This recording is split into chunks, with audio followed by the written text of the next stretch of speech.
Usine Up, l'émission de l'usine nouvelle et d'Epoca Up qui met en lumière les startups et scale-up porteuses de sens, d'innovation et de savoir-faire à la française. Une émission animée par Christophe Bis. Bonjour, bienvenue pour ce nouveau numéro d'Usine Up. Aujourd'hui, j'ai le plaisir de recevoir Olivier de Préville. Bonjour Olivier. Bonjour. Vous êtes le CIO de Headhunting Factory, une solution de recrutement. Vous avez passé plusieurs années dans le secteur du recrutement. Vous avez créé un cabinet classique et en 2015, donc, vous avez créé à ce moment-là headhuntingfactory.com. On va même donner l'extension. Quel est le constat qui vous a mené à cette décision de créer Headhunting Factory plutôt qu'un cabinet, en plus d'un cabinet classique? Alors, la genèse du modèle, c'est que je crée en effet un cabinet de chasse de tête il y a 25 ans.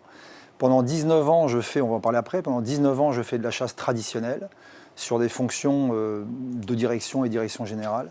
Et puis, je prends conscience en 2015, par un concours de circonstances, je prends conscience qu'il y a un trou dans la raquette au niveau du marché de l'emploi en France et que les populations, on pourrait dire, les plus pénuriques, et que l'ensemble des entreprises recherchent aujourd'hui, ces populations-là ne sont pas chassées pour une question de marché visible et de marché caché, on va en parler après. Et donc c'est cette constatation qui fait que je crée Headhunting en 2015. Il se trouve qu'à l'époque, je suivais un peu ces questions-là. 2015, c'est un peu l'époque où sur le marché, il me semble-t-il, en tout cas, vous me direz si j'ai tort, où il y avait une espèce d'illusion qu'on allait pouvoir tout faire avec les réseaux sociaux. J'ai l'impression que c'est à peu près à ce moment-là où on disait maintenant, il y a un réseau social professionnel bien connu, on n'a pas aucune raison de citer, il n'y a plus besoin de chasseurs de tête, tout va se faire comme ça. Oui, l'anecdote est amusante. Juste avant 2015, j'avais un bureau à San Francisco que j'ai fermé à l'arrivée de ce réseau social dont vous parlez.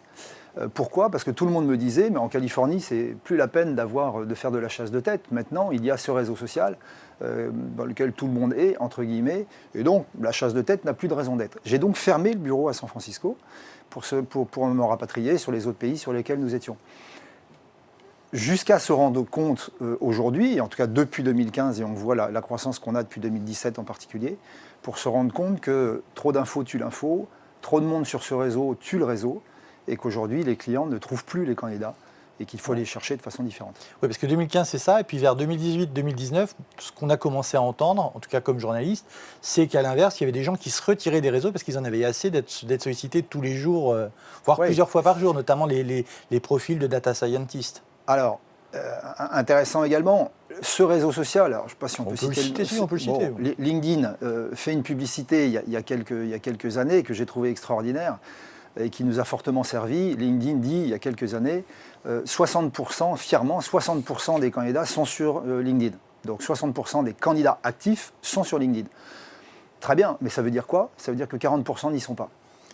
Et fort de ça, au fur et à mesure des années et au fur et à mesure de cette pénurie, eh bien, on se rend compte, et les clients s'en rendent compte, que de plus en plus de candidats se retirent de LinkedIn, se retirent des réseaux sociaux, parce que trop appelés, se disant, le jour où je chercherai un emploi, je me mettrai sur les réseaux sociaux. Donc finalement, aujourd'hui, ce n'est plus une solution unique.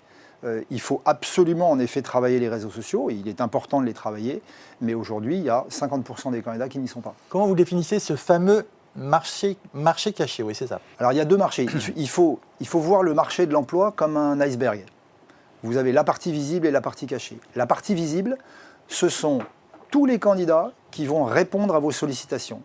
Vous êtes employeur, vous avez besoin de recruter, vous allez envoyer une invitation email, peut-être d'un candidat que vous avez trouvé sur LinkedIn ou ailleurs, vous allez aller sur les job boards, vous allez tout simplement solliciter, mettre des annonces, faire de la cooptation, et donc vous allez espérer que les candidats vous répondent.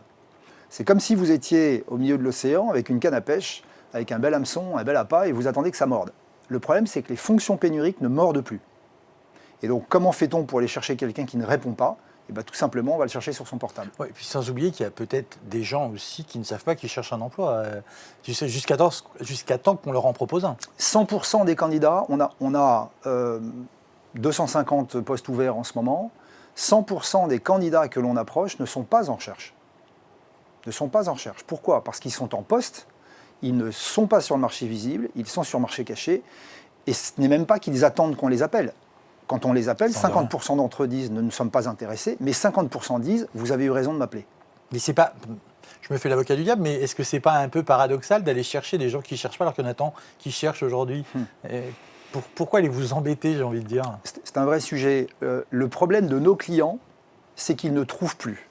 C'est comme si le robinet était fermé. Nos clients nous le disent. Aujourd'hui, le robinet est fermé, nous n'avons plus de candidats. Donc, comment fait-on pour aller chercher un candidat qui ne répond pas? Eh bien, ça ne sert à rien de faire ce que fait le client également. Ça ne sert à rien de mettre des annonces ou refaire la même chose puisqu'il ne répond pas.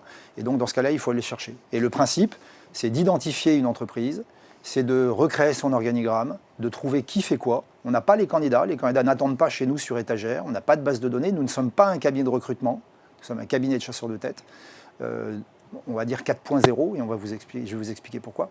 Mais aujourd'hui, il faut aller chercher les candidats là où ils sont. Juste une réponse très courte, vous êtes en gros la solution de la dernière chance ou pas forcément? Je le dis souvent. D'accord. Je le dis souvent. Ouais. Très bien. On enchaîne. Alors, on retrouve l'instant business. C'est Fabrice Pelosi qui vous pose une question. Fabrice Pelosi est un expert reconnu du monde des startups et des scale-up. Usine Up, l'émission de l'usine nouvelle et d'Epoca Up. L'instant business. Dans un monde guidé aujourd'hui par la data, vous proposez une approche sans LinkedIn, sans réseaux sociaux. Est-ce à dire que vous vous positionnez avant tout sur le réseau de vos chasseurs de tête ? Alors, c'est une très bonne question. Le principe même d'un chasseur de tête, c'est quelqu'un qui travaille sans réseau. Alors, certains de vos éditeurs vont être étonnés par cette réponse, mais le chasseur de tête va chercher quelqu'un qu'il ne connaît pas. Aujourd'hui, entretenir une base de données, ce n'est pas de la chasse de tête. Le chasseur est quelqu'un qui identifie dans une région un besoin de son client. Pour éviter les déménagements des candidats, il va privilégier la proximité avec le site et l'endroit où on a besoin de recruter. Et il va identifier l'ensemble des entreprises qui correspondent aux besoins de son client. Une fois que l'entreprise est identifiée, il va descendre l'organigramme, il va recréer l'organigramme, il va identifier le service, il va identifier la fonction, et il va trouver le nom de la personne qui se cache derrière la fonction. Donc il ne connaît pas le candidat. Donc non, nous ne travaillons pas ni sur les réseaux sociaux, mais ni sur nos réseaux propres, puisque le fait d'être généraliste et de pouvoir aller chercher n'importe qui, eh bien, c'est tout simplement fait pour cette raison-là, c'est-à-dire que nous allons chercher des candidats que nous ne connaissons pas et que nous approchons directement sur leur portable. Par rapport, juste avant la question de Fabrice Pelosi, je vous demandais un peu en plaisantant, et il se trouve que visiblement c'était vrai, que vous êtes la solution en dernier recours, la solution de la dernière chance. Vous faites appel à des compétences humaines, vous avez des chasseurs qui font le métier en allant chercher, reconstituer des organigrammes. Ça veut dire que forcément vous êtes plus cher. Les gens ils sont prêts à payer plus cher parce qu'ils ont épuisé tous les autres moyens? Ou vous arrivez malgré tout à être moins cher puisque vous trouvez la bonne personne? Alors, on est beaucoup moins cher pour une raison simple. C'est que sur mon autre société qui est l'origine, on va dire, de mon apprentissage de la chasse de tête, nous sommes un cabinet traditionnel avec recherche du candidat et puis entretien physique. Le modèle d'Headhunting Factory, c'est un modèle qui a pour objectif de répondre à la problématique de pénurie du client. Et donc, quand on a créé Headhunting Factory, on a posé une question très claire au client. On lui a dit, finalement, vous avez besoin de quoi? Vous avez besoin qu'on vous trouve le candidat, vous avez besoin qu'on vous réouvre les vannes, ou vous avez besoin qu'on fasse également un long entretien physique avec un candidat qui peut être entre 25 et 70 KE, donc quelqu'un plutôt technique qui n'a pas l'habitude des entretiens physiques et qui peut être en région. Et les clients nous ont dit, non, on n'a pas besoin de l'entretien physique sur ces postes-là. On est tellement en pénurie, on a besoin que vous nous trouviez les candidats. Donc on a fait un modèle très simple, qui a fait en sorte que les prix sont très abordables, c'est qu'on a tout simplement coupé les tâches des consultants. Donc chez Headhunting Factory, il n'y a pas d'entretien physique, il y a 3/4 d'heure, 1 heure d'entretien téléphonique avec un candidat pénurique qui ne répond à personne, mais on s'arrête à l'entretien téléphonique et on passe le relais au client qui devient finalement un peu le consultant du cabinet. Ouais, en gros, l'entretien téléphonique, vous vérifiez qu'il a les bonnes compétences parce que peut-être il a le même titre que ce que vous cherchez, mais pas forcément le périmètre, c'est des choses comme ça que vous vérifiez? On vérifie tout. On vérifie tout. On fait un entretien de 3/4 d'heure, 1 heure, tous les critères sont passés au crible, et à un moment donné, on change de casquette et on vend l'entreprise au candidat pour faire en sorte qu'ils disent écoutez, j'étais pas en recherche, mais vous avez bien fait de m'appeler. Et vous utilisez de la techno ou c'est que de l'humain? Ça reste. Alors, on est une entreprise, j'aime beaucoup l'appeler, nous sommes une people company. On pourrait se rapprocher d'ailleurs un peu d'un modèle Uber. Uber, c'est quoi?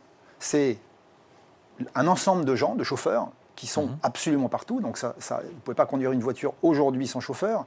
Donc le modèle Uber, c'est des chauffeurs partout qui s'appuient sur une application. Notre modèle est assez proche de ça. Non pas que ce soit de l'Uber, mais tout simplement parce que nous avons besoin de chasseurs en nombre. Nous sommes 100 salariés aujourd'hui. On a une croissance très rapide. On est à peu près à 15 recrutements par mois en ce moment. Donc on sera 150 en juin. On sera probablement 200 à la fin de l'année. et on en reparlera tout à l'heure, mais on sera 500 en 2025. Donc aujourd'hui, notre modèle s'appuie sur de l'humain, mais sur de la techno, cette techno nous servant à être en relation avec nos clients, à marketer nos offres et à permettre des reportings aux clients. Vous avez innové sur le mode de rémunération ? Comment on vous paye ? C'est toujours au succès, un pourcentage du contrat ? Non, pas du tout, pas du tout. Ou vous avez forfaitisé tout ça ? Les cabinets qui sont au succès n'ont jamais été des cabinets de chasse. Ça a été des cabinets de recrutement. En chasse, on n'est pas au succès, tout simplement parce que vous investissez beaucoup de moyens humains et que quand vous investissez un identificateur pour l'amont, un chargé de recherche pour l'entretien, un manager qui fait le reporting aux clients, ça ne peut pas être au succès. Donc c'est un système d'abonnement. Là aussi, on a un peu disrupté le modèle.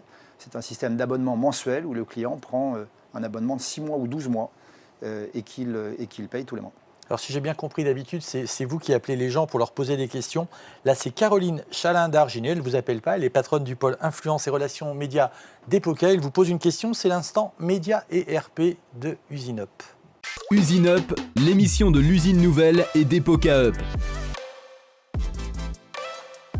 L'instant RP et médias. Comment arrivez-vous à arbitrer entre nécessaire confidentialité de vos missions et nécessaire médiatisation de votre business ? Alors, bonne question également.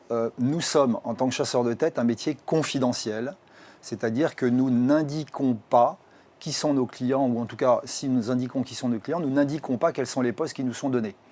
La deuxième approche confidentielle de ce métier, c'est quand on approche un candidat. On fait en sorte que ça ne se sache pas. En revanche, la médiatisation d'Headhunting Factory est indispensable. Pour une raison très simple, c'est qu'aujourd'hui, nous ne sommes pas encore connus. C'est une de mes grandes frustrations. En tout cas, pas encore assez connus. Et nous avons absolument besoin de communication pour travailler notre marque employeur et faire en sorte qu'on soit visible. Ça passe par quoi, plus de communication ?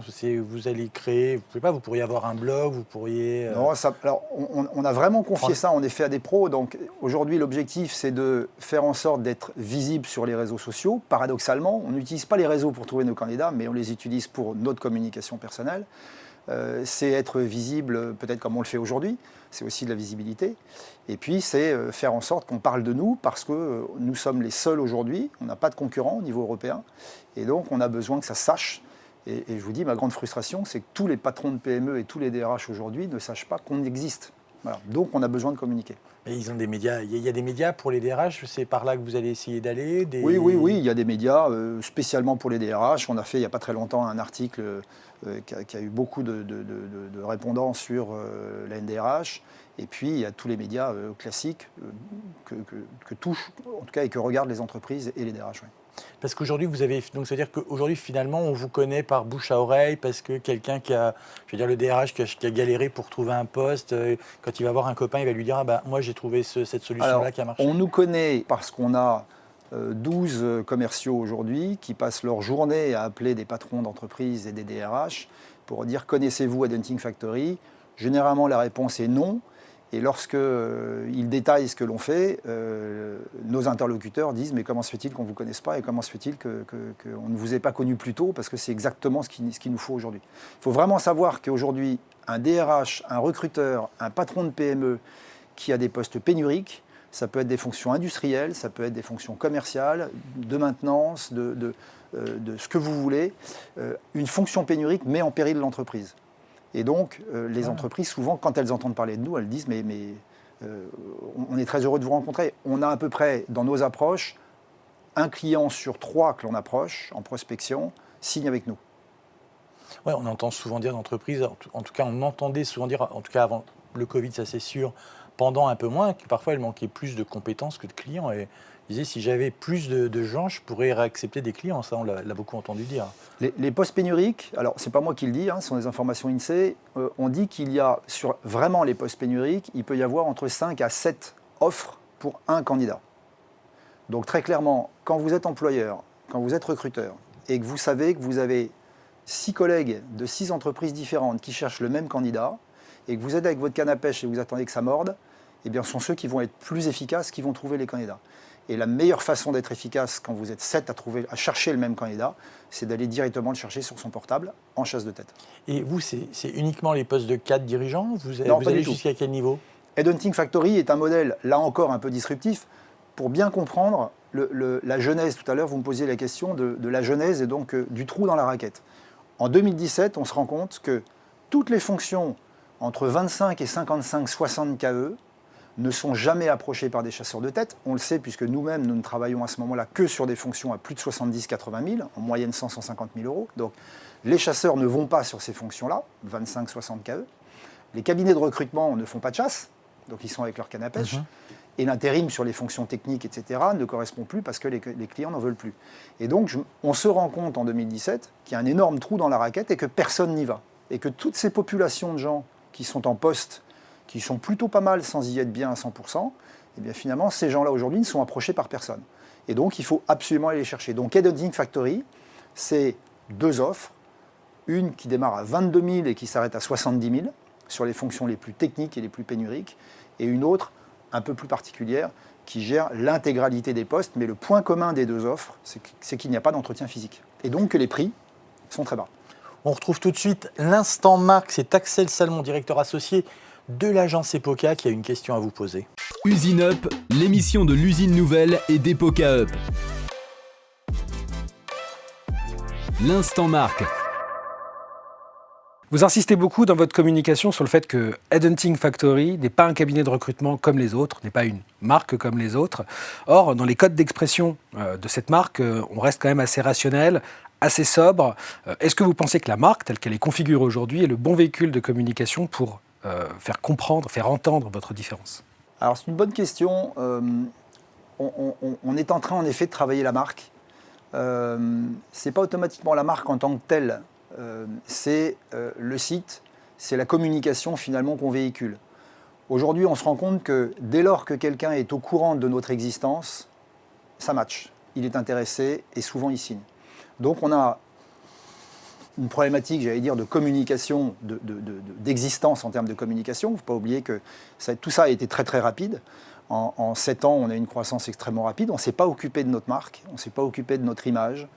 Ça avançait plutôt fort, donc on s'occupait plutôt de nos recrutements internes pour pouvoir et de nos recherches de clients. Donc on ne s'est pas tellement occupé de ça.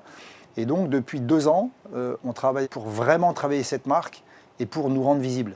Donc je ne dis pas du tout qu'aujourd'hui on est très bon en termes de marque, simplement on est en train de le travailler et pour améliorer tout ça. Est-ce que dans votre métier, on a ce paradoxe bien connu, qui est même un proverbe, du cordonnier qui est le plus mal chaussé? Est-ce que c'est difficile de recruter un bon recruteur, un bon chasseur? Est-ce qu'il y a des pénuries là, sur ce métier-là? Alors, ce n'est pas difficile pour nous, parce qu'on est vraiment, le mot disruptif, tout le monde l'utilise, mais vraiment, si on parle un petit peu aussi de mon parcours, vous verrez que c'est assez disruptif. Aujourd'hui, sur l'ensemble de nos charrettes de recherche, aucun ne vient du recrutement. C'est un peu étonnant. C'est-à-dire que ce sont des gens qui viennent, soit que nous avons formés à la sortie de l'école et à qui nous avons appris le métier, soit des gens qui viennent de métiers dans lesquels on est censé trouver des candidats. Intelligence économique, journalisme d'investigation, chasse de tête. Voilà. Mais ce ne sont pas des gens qui viennent du recrutement. Donc on sait où les trouver, on sait comment les chasser, et donc autant on peut être par moment pas très bon sur certains sujets peut-être, autant sur la capacité à trouver les gens, pour nous, comme pour nos clients, il n'y a pas de problème. C'est facile à les convaincre de venir, de changer de métier, de faire ce métier-là? Qu'est-ce qui les attire? C'est facile de les convaincre dès lors qu'on travaille énormément. Vous parliez de la marque tout à l'heure. On s'est pendant longtemps, et encore peut-être un peu aujourd'hui, on s'est beaucoup plus occupé de l'ambiance, de la bienveillance interne, de la cooptation, des réseaux sociaux sur la façon dont les gens communiquent chez nous sur les réseaux, et on a une certaine forme ou force d'attractivité assez forte, et donc c'est assez facile de faire venir les gens chez nous. Oui. Traditionnellement, on disait que dans un processus de recrutement, le nom de l'employeur qui allait employer, enfin, le nom de l'employeur qui allait recruter était important. Est-ce que c'est toujours vrai? Alors vous, je ne sais pas, dans la chasse, à quel moment on révèle le nom du client à la personne approchée. En tout cas, est-ce que ça peut être un élément déclencheur? Non. C'est aussi l'avantage de la chasse. C'est que si vous êtes employeur aujourd'hui et que vous mettez une annonce sous votre nom, ou que vous envoyez une invitation LinkedIn sous votre signature, la personne à qui vous écrivez sait qui vous êtes. Et le pire ennemi du recruteur, c'est l'a priori, ou l'idée reçue. Un candidat qui a une idée reçue ou un a priori sur l'entreprise, il pourra ne pas y répondre. Nous, si nous l'appelons sur son portable, nous allons mener un entretien avec lui, nous allons lui poser toutes les questions, nous allons ensuite lui vendre l'entreprise sans lui dire de qui il s'agit. Et puis, quand au final, il va nous dire « mais écoutez, tout ce que vous venez de me dire, je suis excité de savoir qui est le client parce que ça m'intéresse, c'est exactement ce que je recherche », là, on va lui donner l'entreprise. Et il arrive assez souvent qu'ils disent « oh là là, ben non ». On lui dit « pourquoi non ?» Parce que cette entreprise, vous avez un a priori ? Oui. Et on peut, de ce fait, lever l'a priori. Et là où il n'aurait pas répondu à votre annonce, finalement, il dit « vous avez raison, pourquoi pas ». Et ça, c'est depuis la création, ça reste toujours pareil ou la pénurie qu'on voit de plus en plus importante a changé les choses, l'importance de la marque du client? Non, sur l'importance de la marque du client, ça n'a rien changé parce que c'est toujours au dernier moment qu'on dit qui est le client. En revanche, le Covid et la pénurie a changé beaucoup de choses. En effet, puisque aujourd'hui, un candidat qui répondait et qui ne répond plus, on y revient toujours, mais il faut aller le chercher différemment. Oui. Très bien. C'est le moment de l'instant finance. On retrouve Marc Wyatt. Il est associé corporate finance chez KPMG. Usine Up, l'émission de l'usine nouvelle et d'Epoca Up. L'instant finance. Olivier, j'adore le business model. Moi-même, avec mon équipe, je suis confronté aux problématiques de recrutement. Question pour vous, si j'ai bien compris, votre business model est un business model de people également. Est-ce qu'il y a des barrières à l'entrée? Est-ce que vous avez une part de technologie dans votre offre de service pour rendre ça plus scalable au niveau international? Ou est-ce que vous reposez uniquement sur la chasse et les personnes dans votre équipe? Notre modèle, au départ, on n'envisageait pas que ce soit un modèle scalable, puisque on l'a créé dans un objectif, non pas de croissance, mais dans un objectif de répondre à une problématique client. Et il s'avère que ça l'est devenu très rapidement.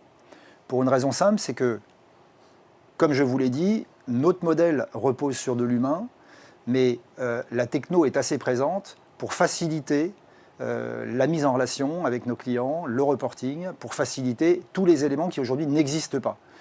Le côté scalable, c'est quoi? C'est que tous les charrettes de recherche que nous avons, aujourd'hui, sont répartis dans différents endroits dans le monde, et on vient de mettre en place un modèle qui est extrêmement novateur. Je ne suis pas certain que ce soit déjà utilisé par d'autres entreprises, qui est un modèle, alors que je ne veux pas trop dévoiler, mais qui est un modèle où aujourd'hui, nos charrettes de recherche, les nouveaux en tout cas que nous recrutons, sont répartis quasiment partout sur la planète, avec un système de management à distance très serré et de reporting quotidien, qui fait que nous avons des charrettes de recherche absolument partout. Et donc là où au départ nous étions limités au pays où nous étions, aujourd'hui nous sommes sans limite, puisqu'on peut avoir, on envisage, je vous le disais, en 2025 d'être 500 salariés. Il n'y a pas de limite, puisque nos salariés sont absolument partout. Ça veut dire qu'aujourd'hui, vos clients, les entreprises qui recherchent, sont prêtes à recruter dans le monde entier? Il n'y a plus de frein de ce côté-là? Justement, c'est un effet pandémie, ça, on a vu qu'on pouvait travailler de loin sans problème? Oui, ça dépend. Les entreprises françaises, qui représentent la plus grosse majorité de nos clients aujourd'hui, ont des besoins majoritairement en France, mais ont de plus en plus de besoins à l'étranger. Et le fait qu'elles se rendent compte qu'on est capable d'aller chasser, on chasse en ce moment en Inde pour des entreprises françaises, on chasse aux États-Unis pour des entreprises américaines, on a un bureau au Canada, on est en train de développer le Canada, fait que les entreprises se rendent compte qu'un candidat pénurique, finalement, il est pénurique partout. Et dès lors on parle 14 langues chez nous, donc dès lors qu'on peut les approcher, on peut approcher absolument partout. Mais la nouveauté, et c'est l'effet Covid, c'est que non seulement on peut les approcher dans le pays où ils sont, mais autrefois, il fallait les faire revenir. Aujourd'hui, on les approche dans le pays où ils sont, mais on les laisse dans le pays où ils sont. Et de plus en plus de nos clients acceptent d'avoir du management à distance, ce qui fait que nous allons chercher des candidats dans des pays où nous n'allions pas par le passé. Vous autofinancez? Vous allez faire une levée de fonds? Alors, en effet, depuis le début, nous fonctionnions sur nos fonds propres. Bon, là, ça commence à s'accélérer très fort et avec une croissance importante. Donc, on a fait le choix de prendre un partenaire financier, une banque d'affaires autour de nous, qui est Natixis Partners. Et nous sommes, c'est un peu un scoop, mais nous sommes en train d'effectuer une levée de fonds qui devrait normalement se finaliser, j'imagine, d'ici 2-3 mois. Qui vous servira à accélérer... Et qui nous servira à nous développer, à vraiment accélérer la croissance. pour aller chercher ce que nous visons en 2025. C'est déjà la dernière partie de ce programme. On retrouve Anne Lauvergeon. C'est l'instant CIO. Usine Up, l'émission de l'usine nouvelle et d'Epoca Up. L'instant CEO. Je suis très admirative de votre société très originale. Pas une nouvelle plateforme de plus, pas une place de marché de plus, mais utilisation de l'intelligence pour trouver des emplois différents. Vous avez installé vos collaborateurs à l'île Maurice pour ne pas vous les faire piquer. Vous voulez vous internationaliser. Alors vous ferez toute l'île Maurice ou alors vous allez trouver d'autres endroits. Comment vous allez faire évoluer votre entreprise et vos collaborateurs? Alors, nos chargés de recherche aujourd'hui sont dans différents endroits. Nous en avons au Canada, nous en avons à Paris, nous en avons à l'île Maurice, nous en avons dans différents endroits, comme je viens de vous le dire précédemment. Le modèle aujourd'hui est un modèle duplicable, fortement. L'objectif, c'est quoi? On s'est rendu compte en 2017, sur mon entreprise traditionnelle de chasse de tête, qu'on avait à peu près un chiffre très élevé de turnover, puisqu'on était aux alentours de 50% de turnover, sur en tout cas les nouvelles générations. On a trouvé un moyen de faire en sorte de faire tomber ce turnover quasiment à zéro. Ce turnover, ce moyen, ça a été quoi? Cette martingale, ça a été quoi? Alors, ça n'a pas été facile au départ, mais ça a été de proposer à nos équipes l'endroit où elles voulaient travailler. Ça, c'est assez original. Ce n'est pas nous qui avons imposé ni recruté dans les pays où nous souhaitions aller. Nous avons proposé à nos équipes parisiennes de bouger. Dans un premier temps, elles sont parties à Pondichéry, en Inde. Et dans un deuxième temps, une partie de ces équipes a voulu partir à l'île Maurice. Notre objectif, et puis demain au Canada et ailleurs, notre objectif, c'est quoi? C'est de faire en sorte que tous nos salariés se sentent bien chez nous pour continuer à faire en sorte d'avoir un turnover extrêmement bas. Il n'y a rien de pire pour un recruteur ou pour un employeur que de former des gens et de voir qu'au bout de 6 mois ou 1 an, ils s'en vont. Aujourd'hui, on le voit autour de nos clients, le turnover est absolument ahurissant sur les nouvelles générations qui changent comme ça en disant finalement je veux changer de vie et aller ailleurs. Pour nous, c'était très important. Donc oui, le modèle est, pour répondre à Anne Lauvergeon, oui, le modèle est duplicable. Et il est duplicable puisque c'est sans limite en termes de pays. Vous, personnellement, depuis que vous avez créé cette société, qu'est-ce qui a changé dans votre manière d'être, dans votre manière de diriger une entreprise entre le cabinet classique et Headhunting Factory? Alors déjà, ce qui est très important, c'est que je n'ai jamais envisagé, quand j'ai créé le premier cabinet il y a 25 ans, je n'envisageais pas qu'on serait un jour aussi nombreux. Je n'envisageais pas qu'on aurait une demande aussi forte du marché. Je n'envisageais pas qu'il y ait pu y avoir le Covid.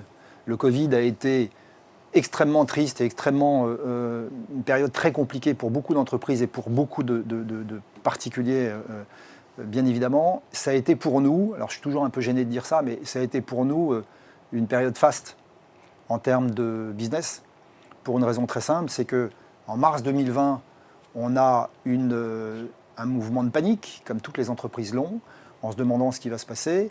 On réduit à ce moment-là nos charges, ne sachant pas ce qui allait se passer. En réduisant nos charges, on s'est rendu compte finalement on avait beaucoup de charges qui n'étaient pas très utiles. Et puis, je me suis toujours dit, en tant qu'entrepreneur en tout cas, c'est peut-être aussi ma formation qui veut ça, que dans la tempête, il est très important, vous avez 2 catégories d'entrepreneurs. Et aujourd'hui, moi, je suis membre de Croissance Plus. Croissance Plus est un ensemble d'entrepreneurs extrêmement dynamique et on est souvent du même avis, en tout cas avec certains d'entre eux, c'est que dans la tempête, soit vous affalez, soit vous baissez les voiles et vous attendez que ça se passe, mais vous sortez beaucoup plus lentement de la tempête, soit vous hissez les voiles et vous recrutez des commerciaux. Et c'est ce qu'on a fait en pleine période de Covid, où tout le monde était en panique et où tout le monde fermait les écoutilles. Eh bien moi, j'ai doublé l'équipe commerciale en me disant qu'il faut qu'on sorte plus vite de la tempête. Et si ce n'est pas pendant le Covid, il faut qu'après le Covid, on puisse être les premiers à en sortir. C'est ce qui s'est passé. On est sorti très rapidement du Covid et derrière, on a profité en tout cas de cette pénurie de candidats. L'année 2022, pour vous, elle se présente bien sur le marché du recrutement? Les échos de ce matin indiquent que ce sera le record depuis 2010. Le record.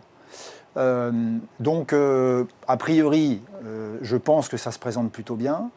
Malheureusement, pour les entreprises, la pénurie va être encore là. Donc, pour nous, ça va c'est une bonne nouvelle. Encore mieux. Et voilà. Et en effet, 2022 est une année où on va pour la première fois s'adosser à un partenaire financier. Donc ça va être original pour moi. Oui. En fait, ouais, vous êtes l'illustration du fait que le désespoir de DRH, pour vous, c'est finalement une chance. Voilà. Merci beaucoup, Olivier de Préville. Je rappelle que vous êtes CEO de Headhunting Factory. Merci d'être passé par les studios Victoire. Merci à vous d'avoir suivi ce numéro d'Usine Up. À très bientôt pour un autre numéro, évidemment. Usine Up, l'émission de l'usine nouvelle et d'Epoca Up qui met en lumière les startups et scale-up porteuses de sens, d'innovation et de savoir-faire à la française.